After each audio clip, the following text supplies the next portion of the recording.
मेरा नाम रूपा है और मेरी उम्र 30 साल है। मैं दिखने में सुंदर हूँ और हमारे गांव में मेरी खूबसूरती के चर्चे हैं। यह किस्सा 1 साल पुराना है, जब घर पर सभी लोग किसी काम से बाहर गए हुए थे और मैं अकेली घर पर थी। सुबह के समय मैं अपना काम निपटा कर आराम करना शुरू किया था। उसी समय मेरा चचेरा बेटा अमित आ गया था। साल का था, अचानक हमारे घर आ गया।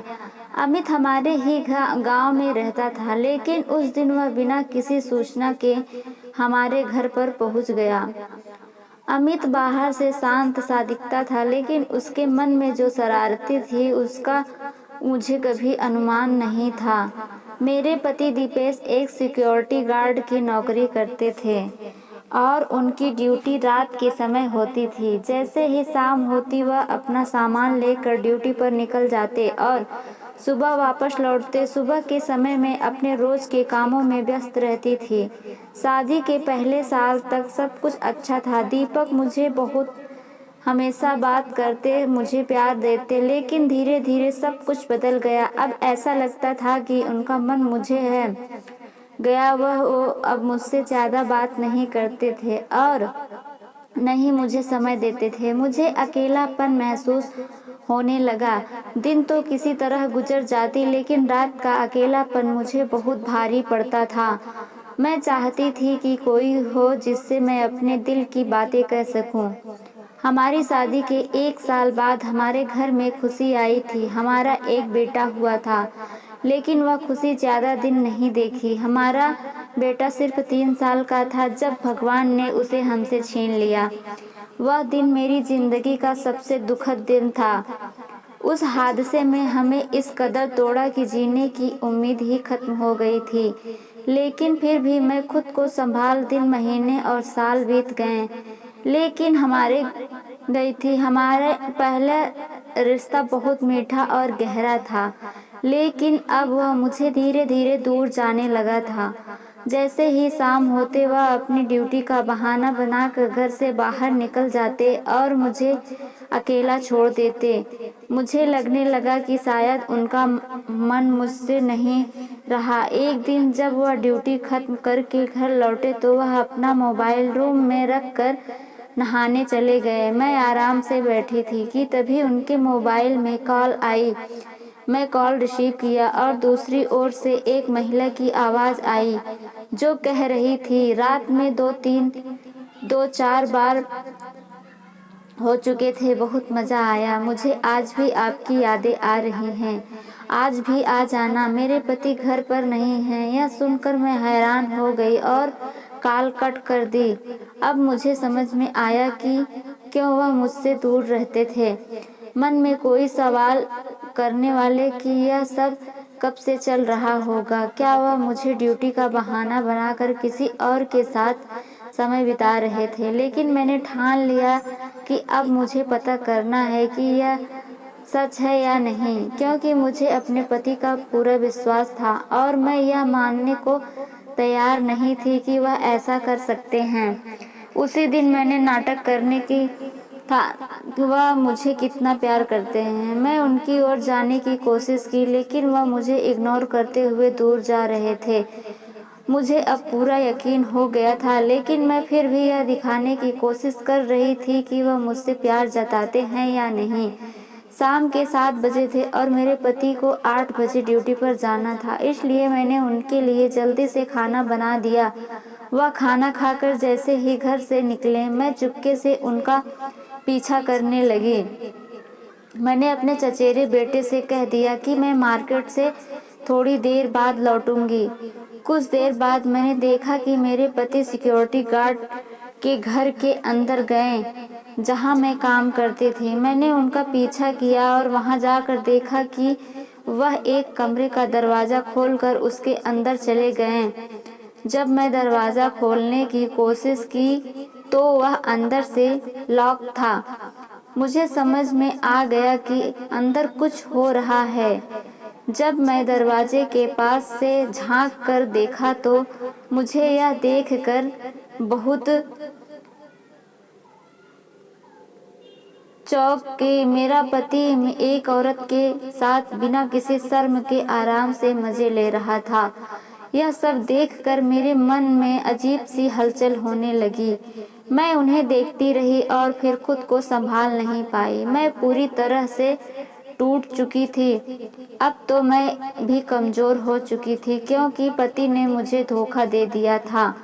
मैं वहाँ से रोते हुए घर आ गई। उसी वक्त मेरा बेटा मेरे कमरे में सो रहा था। मैं अपने कमरे में जाकर सोने की कोशिश करने लगी, लेकिन नींद कहाँ आ सकती थी। मुझे बार बार वही दृश्य याद आ रहा था और मैं और भी ज़्यादा टूट और वह मुझसे पूछने लगा, क्या हुआ माँ, आप रो क्यों रही हो? मैंने अपने बेटे को सारी बताई सच्चाई। वह कैमरे वाला दृश्य भी उसे समझा दिया।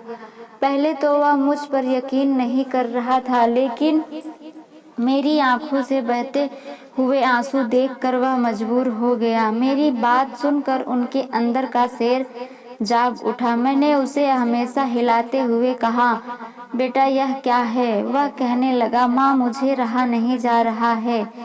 मैंने कहा, बेटा आज तो तुम्हारे पापा भी नहीं हैं। आज तो अपने अंदर के शेर को निकाल अपनी प्यास बुझा ले। मैं तुम्हें पानी देने के लिए तैयार हूँ। मैं तो पहले ही पिघल चुकी थी। वह कहने लगा, चलो मान, आपका किसका इंतजार कर रही हो? मैंने कहा, बेटा तुम अभी छोटे हो, तुमसे नहीं हो पाएगा। तभी उसने अपने अंदर के शेर को बाहर निकाल दिया। मैंने उसे शांत करने के लिए पानी दिया। मेरा बेटा इतनी देर तक मुझे समय देगा, मैंने सोचा नहीं था। मैंने कहा, बेटा इतनी देर तक तो तुम्हारे पापा भी सुस्त हो जाते थे, उन्हें तो कुछ भी नहीं आता। लगभग 2 घंटे बाद मेरे बेटे का मन शांत हो गया। फिर हम सो गए, लेकिन मेरे पति ने हमें यह सब करते हुए देख लिया था। फिर भी उन्होंने कुछ नहीं कहा। जब हम सुबह उठे तो वह हंसते हुए कहने लगे, अरे वाह बेटा, इतनी देर तक कैसे कर लेते हो? मैं समझ लिया कि मेरे पति ने सब कुछ देख लिया है और मैं भी उन्हें अपनी सारी सच्चाई बता दी। तब वह मुझसे माफ़ी मांगने लगे और मैं भी उन्हें माफ़ कर दिया। हम तीनों को बहुत अफसोस हुआ और इसलिए हमने अपने सभी गलत रिश्तों को समाप्त कर दिया। इसके बाद हम तीनों ने एक नई जिंदगी की शुरुआत की। यह एक काल्पनिक कहानी है जिसे केवल शिक्षा के उद्देश्य से तैयार किया गया है ताकि लोगों को ऐसी गलतियों से रोका जा सके। इस कहानी से में महत्वपूर्ण शिक्षाएं और जीवन के विभिन्न पहलुओं को उजागर किया गया है।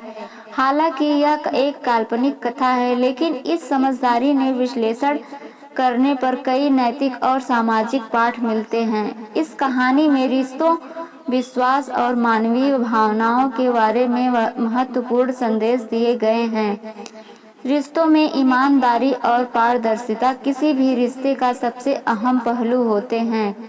कहानी में पति पत्नी के रिश्ते में कई गलतफहमियां उत्पन्न होती हैं, जो अंत में धोखा और विश्वासघात की ओर बढ़ती हैं।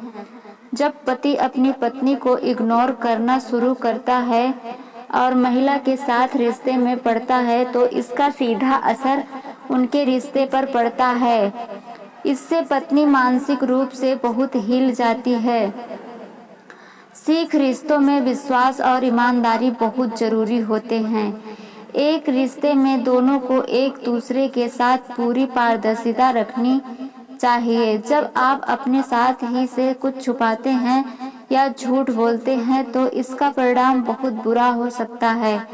भावनात्मक और शारीरिक जुड़ाव का महत्व इस कहानी में यह भी दिखाया गया है कि पति पत्नी का भावनात्मक और शारीरिक जुड़ाव कितना जरूरी है।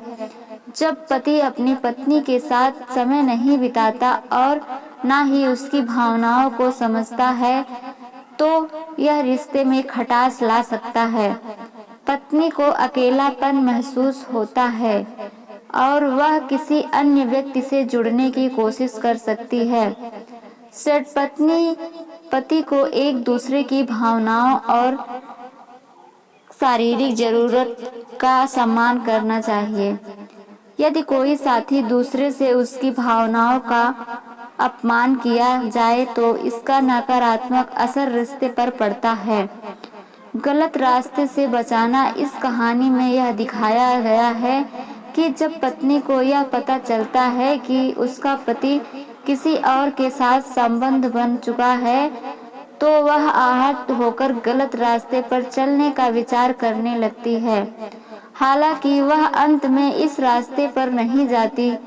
इस घटना से यह सीखने को मिलता है कि किसी भी कठिन परिस्थिति में गलत रास्ता अपनाना समस्या का समाधान नहीं है।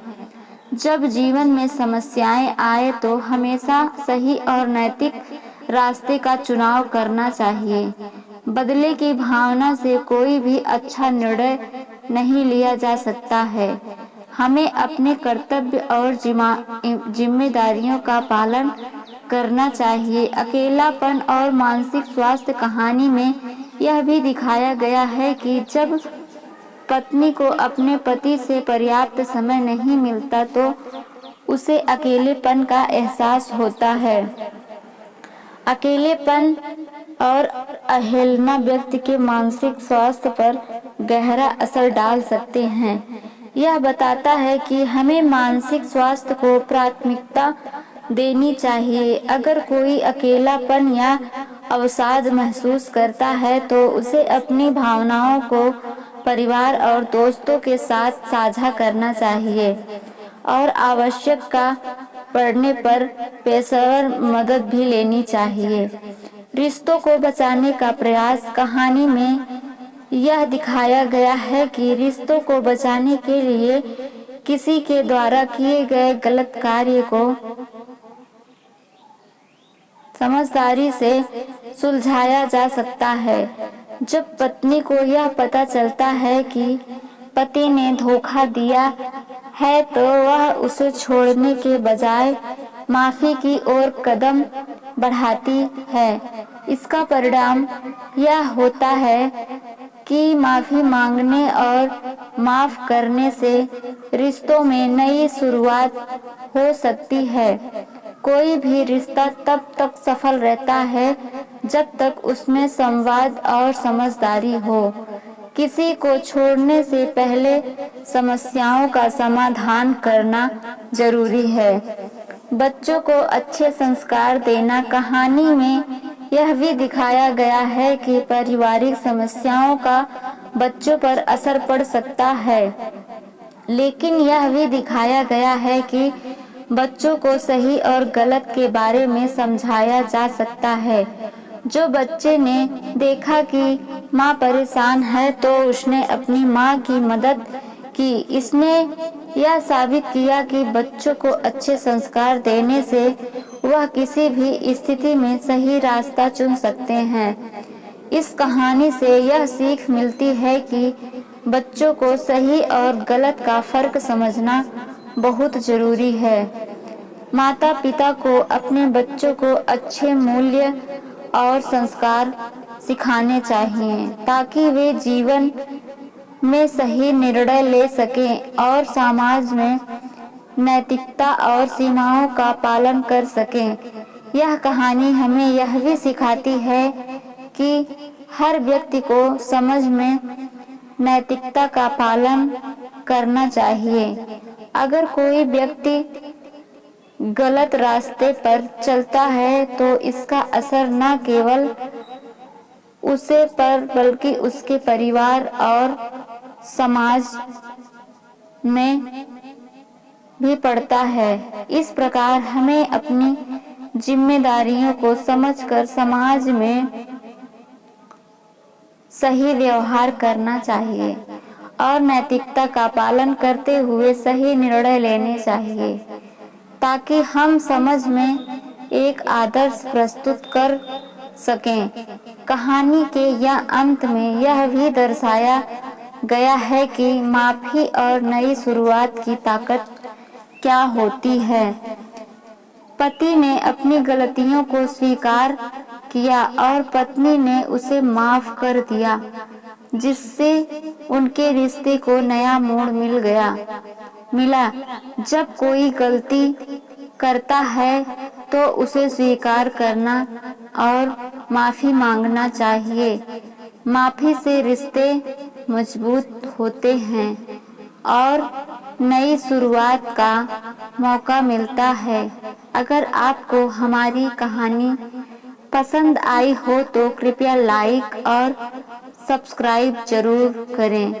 हमारे चैनल को फॉलो करें ताकि आपको और भी नई कहानी मिलती रहे। कमेंट क्षेत्र में अपनी राय जरूर दें। धन्यवाद।